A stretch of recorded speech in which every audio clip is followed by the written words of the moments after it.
Guitar vs. Piano, difficulty, difference, and how to choose. I've been a rock guitarist for over 30 years. I've played in several serious bands, and in recent years I've written a couple of hundred articles on the trials and tribulations of playing guitar and bass in this crazy world. I love guitar and guitar music.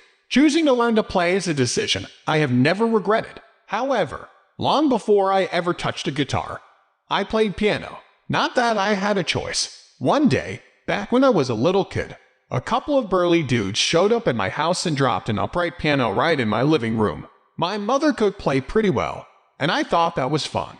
But before I knew it, some lady was popping in once a week and trying to teach me to play the thing. That was not fun.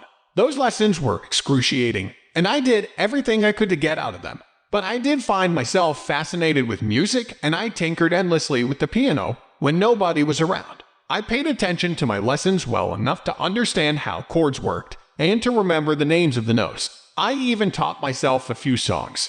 Over the years, I've kept up my chops well enough so that if I sat at a keyboard today, I could still play something you would recognize in music.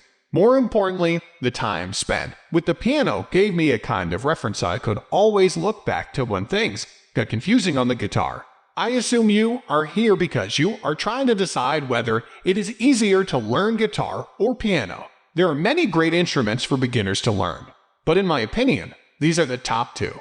There are pros and cons to each, and in this article, we'll go over many of the reasons you might choose one over the other. I encourage you to consider this as only part of your research.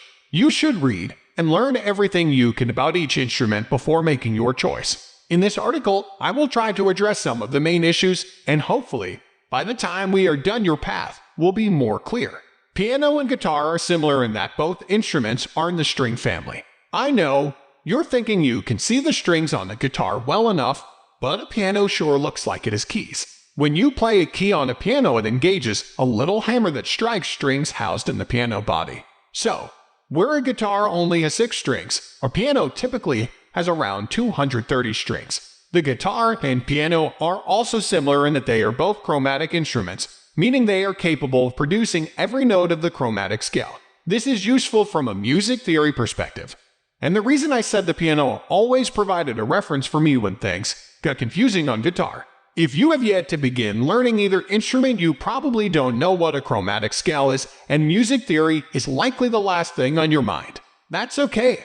The point is this: playing one instrument can definitely help you if you choose to switch to the other somewhere down the road. Learning about music on the guitar will only help you if you decide to switch to the piano and vice versa. So, no pressure. Make the best decision you can for right now. You can always learn another instrument later on.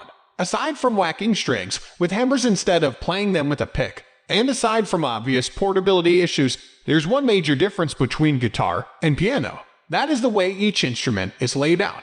On the guitar you have 6 strings, and anywhere from 20 to 24 frets per string. That means you have, potentially, 144 notes on the guitar, compared to 88 on the piano. But it's not so simple. A 6-string, 24-fret guitar with 144 available notes only covers 4 octaves, where an 88-key piano covers 7, plus a few more notes.